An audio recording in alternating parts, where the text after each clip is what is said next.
জগন্নাথ দেব কেন কাঁঠাল চুরি করেছিলেন? একদিন জগন্নাথ দেবের কাঁঠাল খেতে খুব ইচ্ছে করে। তখন জগন্নাথ দেব তার সখা রঘুদাসকে বলেন, চলো সখা, আজ রাজার বাগান থেকে কাঁঠাল চুরি করব।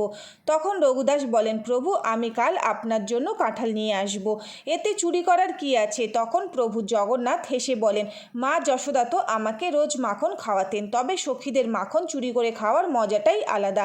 রঘুদাস জগন্নাথ দেবের কথা শুনে রাজার বাগানে কাঁঠাল চুরি করতে চলে যান। তখন প্রভু জগন্নাথ রঘুদাসকে বলেন, তুমি গাছে উঠে কাঁঠাল ফেলো, আমি নিচে থেকে ধরে নেব। এরপর যখন রঘুদাস কাঁঠাল ছিঁড়ে ফেললেন, তখন সেখান থেকে প্রভু জগন্নাথ দেব চলে যান। আর কাঁঠাল পড়ার আওয়াজ শুনে রক্ষীদাররা চলে আসে। এরপর রঘুদাসকে তারা বন্দি করেন। তখন রাজাকে রঘুদাস জগন্নাথ দেবের কাঁঠাল খাওয়ার লীলা কাহিনী শোনান। তারপর থেকে এখনও পর্যন্ত জগন্নাথ দেবের কাঁঠাল খাওয়ানোর নিয়ম প্রচলন হয়ে আসছে।